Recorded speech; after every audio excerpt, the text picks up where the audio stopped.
Katanya. Dia kata kau utang dia 10 sen. Apa kau bilang? Nanti kita cakap lagi. Baiklah, Hai, Assalamualaikum dan salam sejahtera. Bertemu kembali kita di dalam rancangan.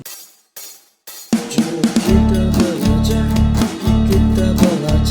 dari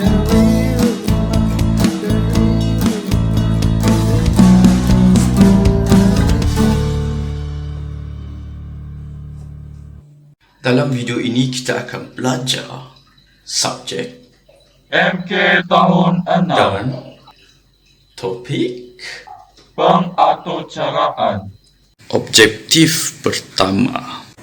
Mengatakan satu urutan bagi aktiviti harian dan satu alangkah digital. Objektif kedua. Menyusun baris-baris arahan untuk menyelesaikan sesuatu masalah atau tugasan. Objektif ketiga. Menukar langkah-langkah aktiviti harian kepada set arahan. Banyaknya. Tak apa, kita buat satu persatu. Apa objektif pertama tadi ya? Mengatakan satu urutan bagi aktiviti harian dan satu alangkah digital. Suka makan tak? Oh, suka? Saya suka makan telur sepuluh masak. Banyak pun. Ibu marah. Macam mana nak masak telur sepuluh masak? Jom kita masak telur sepuluh masak. Tak menjawab soalan langsung. Baik, mula-mula kita didihkan air. Lepas tu kita ambil 2 biji telur. 2 biji telur kita basuhkan 2 biji telur tersebut. Dan selepas itu kita masukkan ke dalam bekas pemasak air. Dan kita letakkan air didih ke dalam bekas tersebut. Bila lagi nak habis ni? Sikit lagi. Ya, dah kita tunggu. Kita tunggu ya. Kita tunggu air yang mendidih itu untuk turun ke bawah. Okey. Kita dapat lihat 2 biji telur itu telah direndamkan dan pada masa ini dia mengalami proses pemindahan haba. Ya, haba yang lebih besar pergi ke tempat yang okey, dah siap dah telur sepuluh masak kita. Baik, ini cerita betul. Kadang-kadang kalau saya makan telur sepuluh masak ni, saya ni kelojoh sikit jadi tertumpah ke baju. Bila tertumpah ke baju, kita mesti basuh. Kadang-kadang tu malas nak basuh pakai tangan. Kita gunalah mesin basuh. Jom sama-sama kita lihat bagaimana pula urutan proses kerja dalam mesin basuh. Kita gunakan mesin basuh saya sebagai model ya. Okey. Mula-mula kita hidupkan switch. Kalau tak hidup switch, macam mana mesin nak berfungsi ya? Jangan lupa hidupkan switch utama dia. Kita tekan button on. Kita hidupkan switch ya. Itu langkah pertama ya. Langkah kedua adalah kita letakkan baju di dalam. Jangan letak orang. Ya. Ketiga, kita letaklah deterjen. Kalau ada softener lagi bagus. Pelembut fabric. Tapi saya tak letak, nak save. Okey. Lepas tu, kita pilihlah fitur-fitur dia. Kalau nak laju. Kalau nak basuh cadar. Tak ada basuh orang ya sini ya. Okey, kalau nak basuh himan, itu mesin lainnya. Alright, seterusnya bila dah kita beri arahan, mesin akan basuh. Wash, kata orang putih. Wash.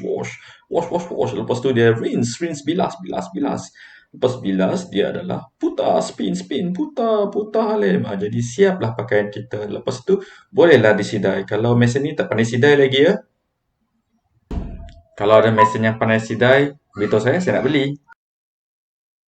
Apa objektif kita tadi ya? Mengatakan satu urutan bagi aktiviti harian dan satu alangkah digital. Wow, dah tercapai objektif pertama. Apa objektif kita tadi ya? Objektif kedua. Menukar langkah-langkah aktiviti harian kepada set arahan. Baik, objektif yang Baik, marilah kita susun bersama-sama proses kerja bagi mesin basuh. Okey, pertama sekali kita kumpulkan pakaian yang ingin dicuci. Selepas itu kita masukkan pakaian ke dalam mesin basuh. Selepas tu apa ya? Kita tengok apa yang patut berada di sini. Adakah kita patut cuci pakaian terus? Kita tamatkan basuhan. Macam pelik kalau kita tamatkan basuhan. Ah, Masukkan sebut pencuci ke dalam mesin basuh dan anggarkan masa cucian yang diambil. Yang mana satu ya? Kita tengok langkah yang seterusnya, iaitu masukkan pelembut fabrik ke dalam mesin basuh. Jadi, kalau tadi pelembut fabrik, jadi yang mana lebih dekat-dekat yang sebelumnya ya? Ya, jadi dia adalah masukkan sebut pencuci ke dalam mesin basuh. Baik, selepas kita masukkan pelembut fabrik ke dalam mesin basuh, kita hidupkan mesin basuh. Yang ini terpulanglah, ada mesin mesti hidup dulu, ada mesin tak perlu hidup dulu, boleh masuk. Okey. Selepas itu, hidupkan mesin basuh. Selepas hidupkan mesin basuh ini kerja mesin basuh ya, bukan kita yang timbang. Mesin basuh tu akan timbang. Dia akan timbang berat pakaian. Kenapa ia perlu timbang berat pakaian? Kerana dia anggarkan tahap air yang diperlukan. Kalau pakaian tu berat, lebih banyak air diperlukan. Kalau pakaian tu ringan sahaja, sedikit saja air di dimasukkan ke dalam mesin. Jadi apakah langkah yang seterusnya? Langkah yang seterusnya, kita tinggal 3 tadi ya. Kita anggarkan masa cucian yang diambil, tamatkan basuhan dan mencuci pakaian. Yang mana nampak lebih dekat ya? Secara sejujurnya saya rasa ini sangat jauh ni, tamatkan basuhan. Mencuci pakaian, okey. Kalau kita tinggalkan dulu sekejap ya. Lepas tu kita masukkan air ke dalam mesin basuh. Macam mana nak mencuci pakaian di ruang kosong yang kedua kalau air belum dimasukkan kan? Jadi sebenarnya adalah anggarkan masa cuci yang diambil. Tadi timbang berapa air yang masuk. Kalau dia berat, maka air banyak diperlukan dan masa yang lebih lama diperlukan. Kalau pakaian ringan, air sikit, masa pun sekejap. Jadi selepas anggarkan masa cucian diambil, dia masukkan air ke dalam mesin basuh. Masukkan air ke dalam mesin basuh, barulah kita tamatkan basuhan. Mana ada tamatkan basuhan? Kita cuci pakaian. Bila lepas kita cuci pakaian, bilas ataupun dalam bahasa kampung saya rinse. Lepas tu kita keringkan pakaian. Macam mana dia keringkan? Dia guna spin. Keringkan pakaian.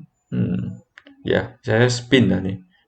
Lepas tu adalah tamatkan basuhan. Selepas basuhan ditamatkan, pakaian yang telah dicuci kita keluarkanlah. Lepas tu kita sidarlah pakaian yang telah dicuci. Itu adalah proses kerja sebagai satu benda yang dinamakan mesin basuh.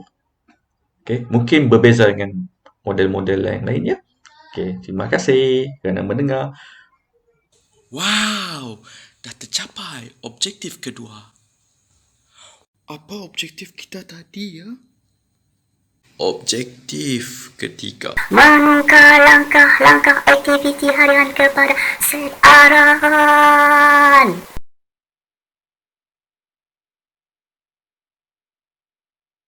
Ini adalah langkah-langkah menyediakan telur sepuluh masak. Kalau kita lihat di sini, langkah-langkah ini sangat panjang, sangat wordy kata orang putih. Jadi, macam mana kita nak ubah kepada set arahan? Saya bagi satu tips. Kita cari sahaja kata kerja. Kata kerja seperti makan, jalan, minum. Kita cari-carilah kata kerja ya. Okey, apakah kata kerja yang pertama di sini? Kalau kita lihat di sini, kata kerja pertama adalah isikan, isikan. Jadi itulah set arahan yang pertama. Isikan air ke dalam cerit. Dan kalau kita perhati dalam ayat tadi ada satu lagi, jerangkan air sampai didih. Jerangkan macam panaskanlah. Yang kita edit sikit, kita cap sikit supaya dia lebih ringkas lah. sampai air mendidih. Mendiamkan air sampai air mendidih. Ketiga, apa lagi kata kerja seterusnya? Sediakan telur. Ya, sediakan telur. Apa kata kerja dia? Sedia. Seterusnya, ada lagi satu kata kerja di dalam ayat yang sama. Kita boleh pisahkan dia. Kita tacap-tacap sikit. Sediakan telur, bersihkan telur. Kan senang hidup. Lepas tu, letakkan telur di dalam. Letakkan telur. Kata kerja letakkan telur dalam alat memasak telur.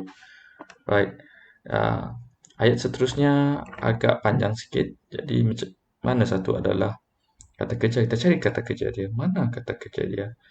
Baik, itu dia kata kerja dia. Tuangkan.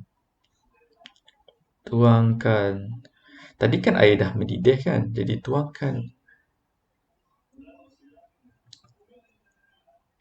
Jadi tuangkan air yang mendidih tadi kan ke dalam alat memasak telur. Okey, tuangkan air ke dalam alat memasak telur. Air itu dah mendidih. Seterusnya, kita tunggu sehingga semua air panas.